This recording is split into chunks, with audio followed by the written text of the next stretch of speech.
Bonjour à tous et bienvenue dans cette nouvelle vidéo de Savoir est un devoir. Aujourd'hui, je vais vous parler d'un sujet très particulier, les prisons. Lié notamment à Henri Besse, le bandit dont j'ai écrit la biographie, un bandit de la fin du 19e et du début du 20e qui a fini ses jours à la prison des Cordeliers d'Albi. La prison, c'est un sujet très intéressant, c'est le rapport de l'homme à sa liberté. Et dans cette petite vidéo, on va vous faire voyager dans Albi à travers les prisons du Moyen-Âge jusqu'à l'époque moderne. Allez, c'est parti. Alors on est ici à l'emplacement du château des Trincavel, le château primitif sur l'oppidum du Castelviel. Il y avait donc probablement ici quelque part sur le château, sur le site du château, ce qu'on appelle des oubliettes, des geôles. Enfin en tout cas, à cette époque-là, on se soucie peu du confort des prisonniers. Il n'y a pas à cette époque-là une conscience du prisonnier. Évidemment, si la personne on l'enferme, c'est qu'il y a une bonne raison. Et donc si elle en meurt, c'est pas bien grave. Et donc ça devait être quelque part ici. Vous le savez, ici cet oppidum du Castelviel a beaucoup changé depuis évidemment les travaux récents, mais surtout depuis l'époque de la construction du chemin de fer qui est derrière nous. Cette partie-là qui descend aujourd'hui, il faut savoir qu'elle était à niveau. Il y a 7 ou 8 mètres qui ont été enlevés au moment de la construction du chemin de fer. Donc peut-être qu'on se situe ici, au niveau des geôles médiévales du château des Trincavel. Voilà. Allez, on va continuer, on va se diriger vers le quartier cathédral, où on va vous parler des prisons de l'Inquisition et de Bernard de Castanet.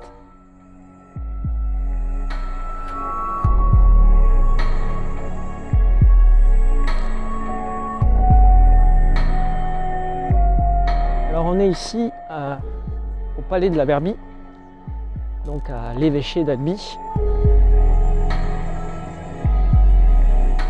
Après la croisade contre les Albigeois, la famille Trincavel perd tout, absolument, ses territoires et notamment ses pouvoirs.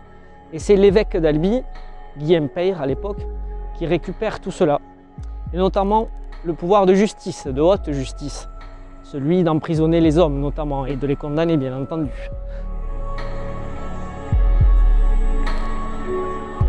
Quelques années plus tard, Durand de Beaucaire, l'évêque d'Albi, décide de construire un palais épiscopal.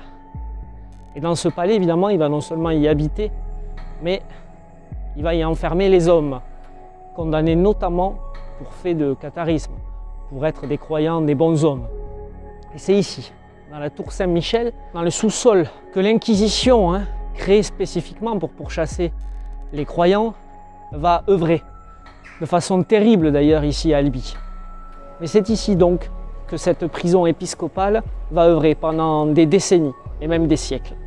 Et puis le temps passant, des prisons plus modernes vont être construites à la fin de l'Ancien Régime, juste à côté de la cathédrale, et c'est là où nous allons maintenant.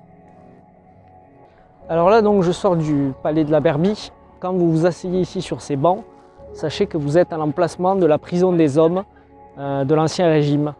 Sur cette place Sainte-Cécile qui est aujourd'hui ouverte, tout était encombré de bâtiments. Il y avait tout un tas d'habitations ici qui étaient logées contre la cathédrale et cet espace-là, ces prisons-là, étaient enfermées dans ce quartier. On peut voir sur les murs les arrachements des anciens murs.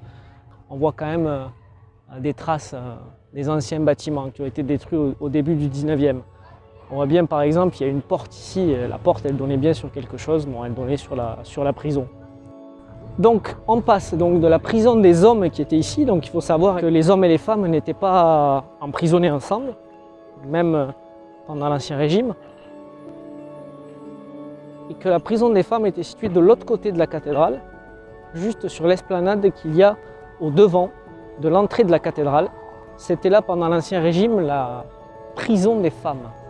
Et la particularité, une chose que peu d'Albigeois connaissent, c'est que à la porte Dominique de Florence qui est ici derrière moi, vous voyez, il y a une tour. Cette tour a été arasée, mais elle était plus haute à l'époque. Et dans la partie supérieure de la tour, il y avait 3 cachots. 3 cachots qui pouvaient enfermer 3 prisonniers. Et c'est notamment les condamnés de l'affaire Fualdès, plus célèbre affaire du 19e siècle. Ils ont été enfermés dans les cachots qui étaient situés en haut de la tour. Alors là, on est donc devant la cathédrale d'Albi.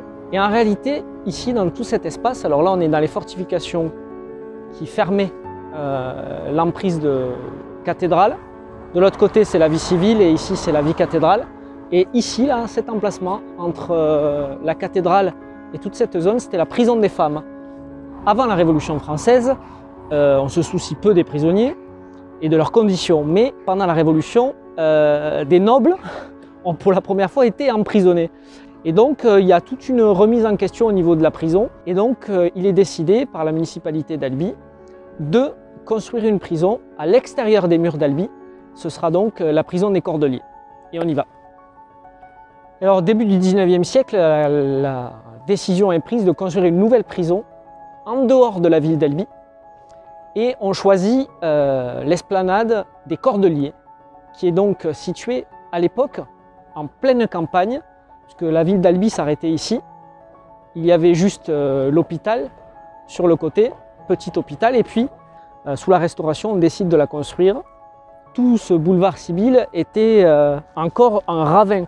Hein. Ici, il y a une trentaine de mètres de profondeur. La ville est ceinturée par ce ruisseau du Bondidou qui passe ici. Donc quand on décide de construire là-bas, c'est parce qu'on est en pleine ruralité et on est donc en dehors de la ville. Volonté encore une fois pour les autorités de cacher un petit peu cette prison qui était insérée dans la cathédrale et de la faire sortir de la ville pour la mettre à l'extérieur. Et cette prison des Cordeliers prend le nom donc de la zone des Cordeliers parce qu'il y avait au Moyen-Âge un couvent, le couvent des Cordeliers. Là, dans les années 1830 et 1840, c'est la date de la construction de la prison des Cordeliers qui était située au niveau du grand théâtre des Cordeliers actuel. Ce que je veux vous montrer, en fait, c'est ce qui reste de cette prison. Vous voyez derrière moi, il ne reste absolument plus rien. Elle a été entièrement détruite en 1968-69. Mais ce qui est intéressant, c'est qu'il y a un homme qui a bien compris que tout allait être détruit, qu'il ne resterait plus rien. Et qui a, par volonté de sauvegarde du patrimoine, sauvé quelques éléments. Cet homme, c'est Marius Cans et nous allons le rejoindre maintenant. Vous allez voir, c'est formidable. Allez, c'est parti. Alors, au départ, je ne savais pas qu'est-ce qu'ils allaient faire du mobilier.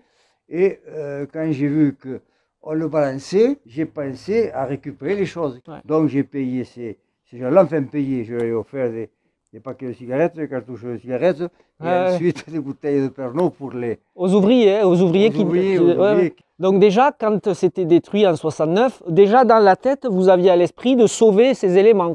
Ah oui, toujours, oui, oui. Dans un esprit de sauvegarde. Tout à fait, oui. C'est ça qui est formidable, c'est que déjà, alors que les prisons, c'est quelque chose de... C'est une verrue en plein milieu de la ville, comme les gens disaient à l'époque, et qu'il y avait une volonté de disparition totale d'un bâtiment tel que celui-là. C'est toujours quelque chose qu'on a envie de voir à l'extérieur. Les prisons, c'est quelque chose de sale, donc il y a toujours quelque chose de particulier envers ces bâtiments-là. Mais grâce à des gens comme M. Cans, on a ces éléments du patrimoine qui aujourd'hui, on se rend compte, est aussi important que d'autres éléments patrimoniaux.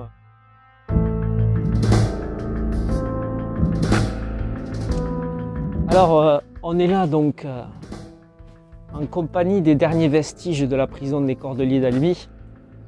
Vous avez tout autour donc, de moi, notamment ces portes, donc, qui sont les portes des cellules. On a encore ici le numéro 20. C'est le côté gardien, c'est le côté couloir.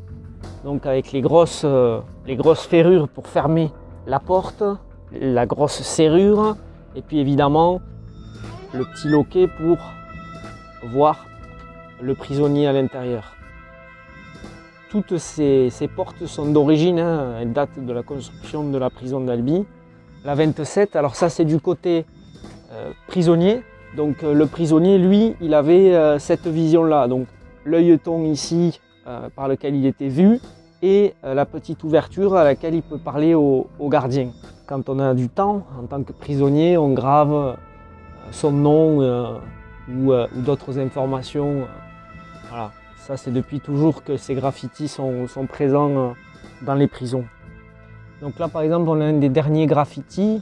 Donc, ça fait partie des derniers prisonniers de la prison avant d'être transféré à la prison actuelle de la maison d'arrêt d'Albi. Voilà. On en a un ici, par exemple, qui a gravé Méru. Alors, est-ce que c'était son nom à lui ou est-ce que c'était un nom de code, que sais-je? Ici, un de mes préférés, Alors il n'est pas facile à voir, il n'a pas fini, il a écrit mort à, mais il n'a pas écrit la suite. Il a dû être dérangé entre temps. Donc on avait un amoureux. Là on a un graffiti. Vive Salan. Incroyable. Ah, je fais une découverte. Vive Salan. Salan, c'est un général de l'armée française. Alors on a en plus de ces portes les sifflets des gardiens, les derniers sifflets des gardiens.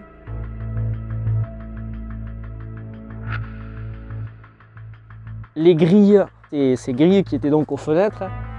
D'ailleurs, personne ne s'est jamais évadé de la prison d'Albi par les fenêtres. Personne n'a scié les barreaux comme dans les films. Et vous voyez, il y a plusieurs grilles qui ont été sauvées de la destruction. Juste avant donc, que les futurs condamnés soient passés à la guillotine à Albi, on les faisait asseoir sur ce banc. Et instinctivement, on y met comme ça les mains, on s'y assoit et puis on voit, il y en a quelques-uns qui ont gratté d'inquiétude. On les comprend évidemment. Hein. Bon, je suis très ému évidemment d'être assis sur le banc des condamnés à mort qui a connu Henri Besse, le héros de mon dernier livre, avec qui j'ai vécu plusieurs mois à la recherche de son parcours, de sa destinée. Et c'est donc ici que nous nous quittons. J'espère que cet épisode vous a plu et on se retrouve très vite pour de nouvelles aventures. À bientôt.